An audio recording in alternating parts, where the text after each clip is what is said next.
Hello बच्चों।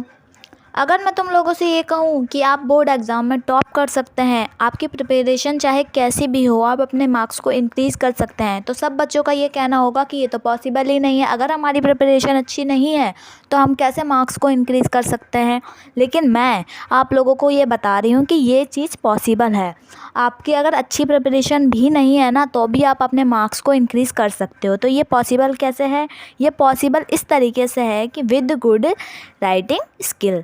अगर तुम्हारी राइटिंग स्किल ठीक है ना, अगर तुम्हें लिखने का तरीका आ गया, तो तुम्हारे ऑटोमेटिक तुम्हारे मार्क्स जो होंगे वो इंक्रीज़ हो जाएंगे। तो आज की इस वीडियो में मैं आपको कुछ सीक्रेट बताने वाली हूँ, जिससे आप क्लास में टॉप कर सकते हैं, आपके जो मार्क्स हैं वो इंक्रीज़ हो सकते हैं। तो वीडियो को बिल्कुल भी स्किप मत कीजिएगा। मैं पॉइंट बाय पॉइंट आपको ये बताऊंगी, बेसिक से बिल्कुल स्टार्ट करूंगी। तो सबसे पहला पॉइंट मैं आप लोगों को बताने जा रही हूँ, वीडियो को बिल्कुल भी स्किप मत कीजिएगा। मैं कुछ पॉइंट बता रही हूँ जो आपके लिए बहुत ही ज़्यादा हेल्पफुल होने वाले हैं, और खासकर बोर्ड एग्जाम के हो सकता है वीडियो थोड़ी सी लंबी हो जाए, तो सब तो आप लोगों को घबराने की बिल्कुल ज़रूरत नहीं है, लेकिन ये वीडियो आपके लिए बहुत ही ज़्यादा यूज़फुल होने वाली है।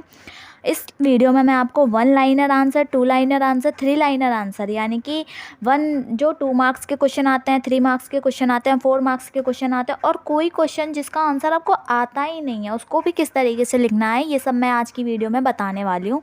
तो वीडियो को स्किप बिल्कुल भी मत कीजिएगा। सबसे पहला पॉइंट, तो पॉइंट नंबर 1 बहुत ही ज़्यादा इंपॉर्टेंट है, specially for science and SST. मैं तुम्हें एक टिप बता रही हूँ कि एसएसटी और साइंस में तुम्हें क्या करना है। एसएसटी और साइंस में तुम्हें पॉइंट्स में आंसर देना है, जितना हो सके ना, तुम लोगों से तुम्हें क्या करना है, पॉइंट्स में आंसर लिखना है। एसएसटी में लोग क्या करते हैं, देखो स्टोरी होती है एसएसटी में, हिस्ट्री में भी पूरी ऐसे स्टोरी होती है, तो क्या करते हैं, एक पैराग्राफ पूरा लिख लेते हैं, पूरा पैराग्राफ लिख देते हैं। लेकिन ये क्या है, ये आपकी सबसे बड़ी मिस्टेक है। मैं आपको एडवाइस दूंगी और मैं आपको टिप बता रही हूँ कि आपको पॉइंट्स में आंसर लिखने हैं, क्योंकि एग्जामिनर के पास इतना टाइम नहीं होता कि वो आपका पैराग्राफ पढ़ने बैठेगा। ठीक है, हिंदी इंग्लिश में मैं आपको एडवाइस दूंगी कि हिंदी और इंग्लिश में पैराग्राफ का यूज़ करना चाहिए। हिंदी और इंग्लिश में आप पैराग्राफ यूज़ कर सकते हो, लेकिन एसएसटी और साइंस में आप पैराग्राफ का यूज़ नहीं करना हो तो बच जाओगे। ठीक है, और मैथ में तो आपको पता है पॉइंट्स की क्या ही ज़रूरत। ठीक है, अब मैं आपको ये बता देती हूँ कि पैराग्राफ लिखने में, मतलब पैराग्राफ जब आप लिखते हो तो नंबर कटने की संभावना क्यों होती है, पॉइंट्स बना के ही क्यों लिखा जाए, मैं आपको ये एडवाइस क्यों दे रही हूँ। तो वो इसीलिए क्योंकि जब पैराग्राफ लिखते हैं ना, तो हो सकता है एक साथ इतना बड़ा पैराग्राफ लिखा हुआ टीचर को ना समझ में आए। आपकी राइटिंग, आप पॉइंट्स में क्या होता है, आसानी होती है कॉपी चेक करने में, और टीचर के पास इतना टाइम नहीं होता है कि वो आपका लिखा हुआ पैराग्राफ पढ़ सके, इतना टाइम नहीं होता है। तो मैं आपको एडवाइस दूंगी कि पैराग्राफ की जगह आप क्या करो, पॉइंट्स में आंसर लिखते जाओ। जैसे कि ये 2 मैंने दे रखे हैं, आप देख सकते हो इसमें कि पूरा पैराग्राफ है, इसमें आपको कुछ समझ आ रहा है, इधर पॉइंट्स है, तो आपको पढ़ने में आसानी हो रही है ना। इसलिए मैं एडवाइस दूंगी कि आपको क्या करना है, पॉइंट्स में आंसर लिखना है। ये गलती आप मत करना, साइंस और एसएसटी में खासकर। ठीक है, दूसरा है वेटेज इज़ इम्पॉर्टेंट, दूसरा पॉइंट है। ठीक है, अगर आपका क्वेश्चन 1 नंबर का है, ये बहुत ज़्यादा इम्पॉर्टेंट है। अगर आपका क्वेश्चन 1 नंबर का है तो आपको एक ही शब्द में उसका उत्तर देना है। आजकल तो 1 नंबर का क्वेश्चन एमसीक्यू आते हैं, ठीक है, तो उसमें तो कोई दिक्कत नहीं है, आपको ABC लिखना है। ठीक है, ABC आंसर लिखना है, ए हुआ तो ए, बी हुआ तो बी, सी हुआ तो ठीक। तो आपको याद रखना, अगर आपकी ग्रामर सही, इसमें क्या करना है आपको, इसमें 1 नंबर वाले क्वेश्चन में आपको क्या करना है, आपकी ग्रामर सही रखनी चाहिए।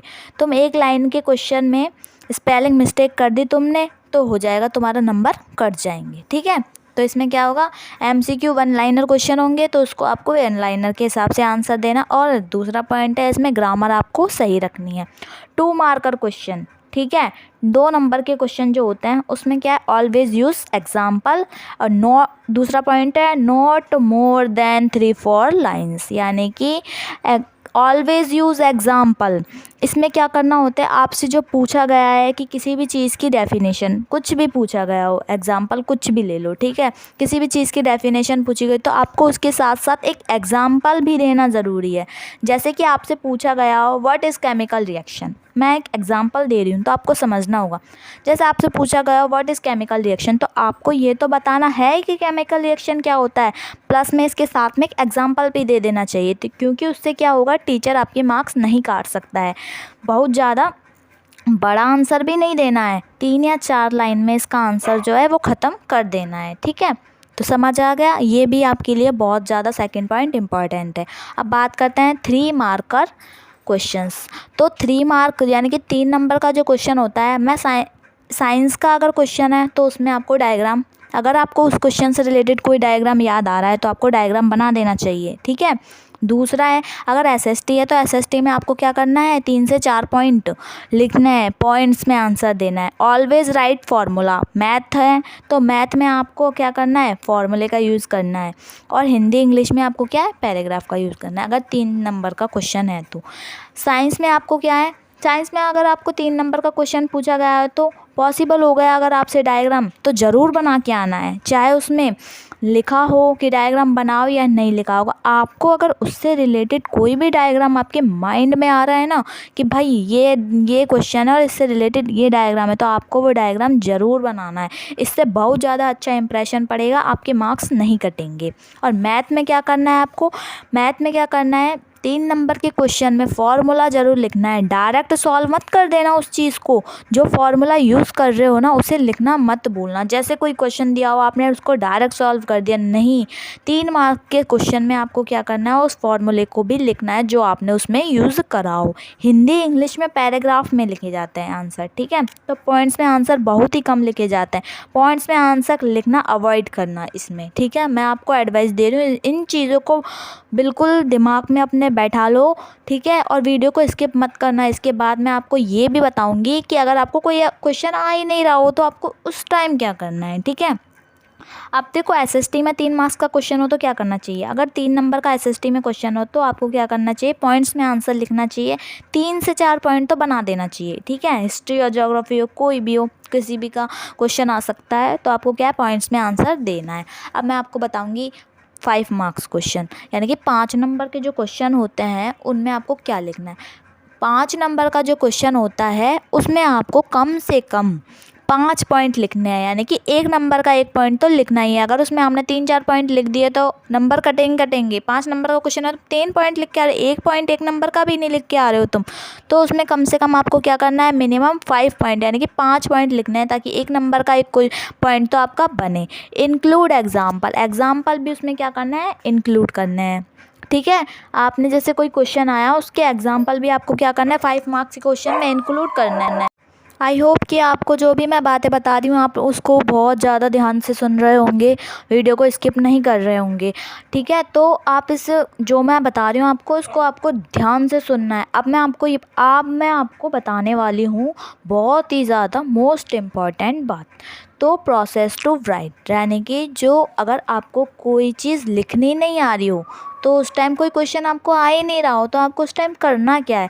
सबसे पहला स्टेप मैं आपको बताऊंगी, फाइंड टॉपिक और रिकॉल मेमोरी। यानी कि आपको, जैसे कि कई स्टूडेंट की ये प्रॉब्लम होती है, मेरे सामने कई ऐसे स्टूडेंट होते हैं जिनकी ये दिक्कत होती है। हाँ, हम में से सब लोग ये दिक्कत, मतलब हम में से सब लोगों को ये प्रॉब्लम का सामना करना पड़ता है। मेरे साथ भी कई बार हुआ है, शायद हो सकता है आप लोग वो गलती ना करो, इसलिए मैं आपको एडवाइस दे रही हूँ। ठीक है, स्टेप 1, अगर आपको कोई क्वेश्चन, जैसे कि कोई भी क्वेश्चन है, सबसे पहले तो आप उस हड़बड़ी में उस क्वेश्चन को देख के घबराइए मत।